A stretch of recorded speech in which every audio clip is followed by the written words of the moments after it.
বিসমিল্লাহির রহমানির রহিম। তারুণ্য স্টার্টআপ সম্ভাবনার বাংলাদেশ শীর্ষক বিশেষ আজকে অনুষ্ঠানের প্রধান অতিথি আমাদের মাননীয় প্রধানমন্ত্রী তারেক রহমান। এখানে উপস্থিত আছেন আমাদের মাননীয় প্রধানমন্ত্রী ডাক ও টেলিযোগাযোগ তথ্য প্রযুক্তি বিষয়ক উপদেষ্টা জাহান আসাদ।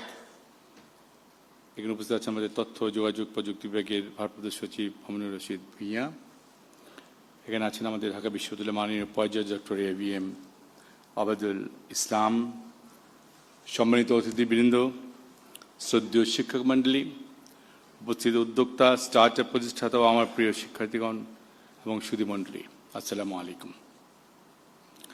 আজকের এই বিশেষ আয়োজন তারুণ্য স্টার্টআপ ও সম্ভাবনা বাংলাদেশ আমার কাছে কেবল এটা আনুষ্ঠানিকতা নয়, এটি আমাদের আগামীর বাংলাদেশের একটি নতুন অগ্রযাত্রার শুরু। বক্তব্যে প্রথমে আমি গভীর কৃতজ্ঞতা জ্ঞাপন করছি মাননীয় প্রধানমন্ত্রীর প্রতি। রাষ্ট্র পরিচালনার অতি ব্যস্ত সময়সূচির মধ্য থেকেও তিনি আজ নতুন শিক্ষার্থী, উদ্ভাবক ও উদীয়মান উদ্যোক্তাদের সাথে সরাসরি মত বিনিময়ের জন্য সদয় সম্মতির সময় দিয়েছেন। এটি সুস্পষ্টভাবে প্রমাণ করে যে আমাদের সরকারের সামগ্রিক উন্নয়ন ভাবনার মূল কেন্দ্রবিন্দুতেই রয়েছে দেশের তরুণ প্রজন্ম। আমি ঢাকা বিশ্ববিদ্যালয় কর্তৃপক্ষের আন্তরিক ধন্যবাদ ও সাধুবাদ জানাচ্ছি। শতবর্ষের বেশি সময় ধরে এই মহান বিদ্যাপীঠ জাতির বিবেক, নেতৃত্ব ও জ্ঞান চর্চার বাতিঘর হিসেবে অন্যান্য ভূমিকা পালন করে আসছে। আজকে এই যৌথ উদ্যোগ সরকার এবং উচ্চশিক্ষা প্রতিষ্ঠানের মধ্যকার কৌশলগত অংশীদারত্বকে আরও সুদৃঢ় করবে বলে আমি দৃঢ়ভাবে বিশ্বাস করি। সুধী মণ্ডলী, আমরা বর্তমানে এমন একটি সন্ধিক্ষণে দাঁড়িয়ে আছি যেখানে প্রযুক্তি কেবল একটি স্বতন্ত্র খাত নয়, বরং এটি আমাদের অর্থনীতি, শিক্ষা, স্বাস্থ্য, কৃষি ও শিল্প সহ রাষ্ট্র পরিচালনার প্রতিটি ক্ষেত্রের রূপান্তরের প্রধান চালিকা শক্তি। আগামীর বৈশ্বিক প্রতিযোগিতা হবে মূলত প্রযুক্তিগত উৎকর্ষ, উদ্ভাবনী সক্ষমতা ও দক্ষ মানব সম্পদের উপর। এই অমোঘ বাস্তবতাকে ধারণ করে আমাদের সরকার একটি উদ্ভাবন নির্ভর, জ্ঞানভিত্তিক ও প্রযুক্তি সমৃদ্ধ বাংলাদেশ নিরলসভাবে কাজ করে যাচ্ছে। আমরা এমন একটি অনুকূল পরিবেশ সৃষ্টি করতে চাই যেখানে একটি তরুণের একটি মৌলিক ধারণা গবেষণার মাধ্যমে পরিপক্কতা লাভ করবে, যা বাণিজ্যিকভাবে উদ্ভাবনের রূপ নেবে এবং শেষ পর্যন্ত একটি সফল স্টার্টআপ হিসেবে আত্মপ্রকাশ করে হাজারো মানুষের কর্মসংস্থান সৃষ্টি করবে। আমাদের প্রত্যাশা, বিশ্ববিদ্যালয়গুলি কেবল প্রথাগত ডিগ্রি প্রদানের মধ্যে সীমাবদ্ধ থাকবে না, বরং এগুলি হয়ে আসবে উচ্চতর গবেষণা, প্রায়োগিক উদ্ভাবন, উদ্যোক্তা সৃষ্টির মূল প্রাণকেন্দ্র। কারণ ভবিষ্যতের টেকসই অর্থনীতি গড়ে উঠবে জ্ঞান, প্রযুক্তি ও সৃজনশীলতার সুদৃঢ় ভিত্তির ওপর। এ লক্ষ্যে অর্জনে তথ্য ও যোগাযোগ প্রযুক্তি বিভাগ একটি সমন্বিত ইকোসিস্টেম গড়ে তুলতে কাজ করছে। আমরা ডিজিটাল দক্ষতার উন্নয়ন, গবেষণা উদ্ভাবনে আর্থিক ও নীতিগত সহায়তা, স্টার্টআপ সংস্কৃতির বিকাশ, কৃত্রিম বুদ্ধিমত্তার চতুর্থ শিল্প বিপ্লব, উদয়মান প্রযুক্তির জাতীয় সক্ষমতা বৃদ্ধি, সাইবার নিরাপত্তা জোরদার এবং প্রযুক্তিভিত্তিক নতুন কর্মসংস্থান সৃষ্টির উপর সর্বোচ্চ গুরুত্ব আরোপ করছি।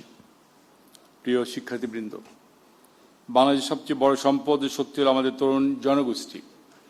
তোমাদের মেধা, সৃজনশীলতা, অদম্য সাহসী গড়ে তুলবে আগামীর অভিযাত্রী বাংলাদেশ। সরকার তোমাদের এই অগ্রযাত্রা সর্বদা একজন দুর্দর্শী সহযোগী, স্বক্ষমতা দানকারী এবং বিশ্বস্ত অধিকাংশদের পাশে থাকবে। আমাদের পরিকল্পনা অত্যন্ত সুনির্দিষ্ট। বাংলাদেশ যেন কেবল প্রযুক্তির কনজিউমার না হয়ে প্রযুক্তি উদ্ভাবনেও নেতৃত্ব দিতে পারে।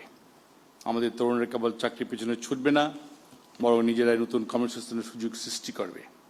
বাংলাদেশ বৈশ্বিক প্রযুক্তির বাজারে কেবল একটা ভোক্তা দেশ হিসেবে নয়, বরং উদ্ভাবনের এক অপরিহার্য অংশীদার হিসেবে প্রতিষ্ঠিত হবে। মাননীয় প্রধানমন্ত্রী, আপনার দূরদর্শী নেতৃত্ব, প্রজ্ঞা এবং তরুণদের প্রতি আপনার অবিচল আস্থা আমাদের প্রতিনিয়তকে উৎসাহিত করছে। আজকের এই উন্মুক্ত সংলাপ আমাদের এই বিশ্বাসকে আরও সুদৃঢ় করবে। সরকার, একাডেমিয়া, শিল্পখাত এবং তরুণ প্রজন্ম একযোগে কাজ করলে বাংলাদেশ প্রযুক্তি, উদ্ভাবন, উদ্যোক্তা, সংস্কৃতির ক্ষেত্রে এক নতুন উচ্চতা স্পর্শ করবে। মাননীয় প্রধানমন্ত্রী, আমি কদিন আগে ড্যাফোডিল ইউনিভার্সিটি গিয়েছিলাম। ওখানে আপনার there is so many young ছেলেপেলেরা আছে যারা প্রচুর নতুন নতুন উদ্ভাবন নিয়ে আসছে। আমি সেদিন ড্যাফোডিল ইউনিভার্সিটি গিয়ে তারা 145 ইনোভেটিভ আইডিয়াস নিয়ে এসছে তারা, এবং এগুলি দেখলে মাননীয় প্রধানমন্ত্রী আপনার মনটা জুড়িয়ে যাবে, ইচ্ছে করবে যে প্রত্যেকটা ছেলে মেয়েকে যদি আমরা হেল্প করতে পারতাম এইসব নতুন ইনোভেটিভ যেগুলি নিয়ে এসছে।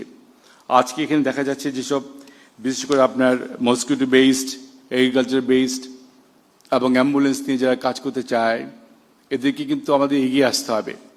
কারণ আজকে আমাদের কদিন আগে সায়েন্স প্রযুক্তি টেকনোলজি ডিপার্টমেন্ট থেকে আমরা একটা ফেয়ার করেছিলাম, ওখানে দেখেছি ছেলেমেয়েরা এত ইয়াং ছেলেমেয়েরা এত সুন্দর সুন্দর আইডিয়া নিয়ে আসছে, এত উদ্ভাবক তারা এত উদ্ভাবন নিয়ে এসছে।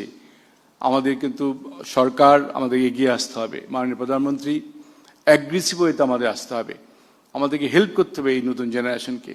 আমি নিজে বিশ্বাস করি আজকে তারা যেভাবে এগিয়ে আসছে আমাদের সরকার থেকে আমরা যে হেল্প করতে পারি ইনশাল্লাহ তারা ভবিষ্যতে দেশে অনেক জব ক্রিয়েট করতে পারবে এবং তারা নিজেরা স্বাবলম্বী হতে পারবে।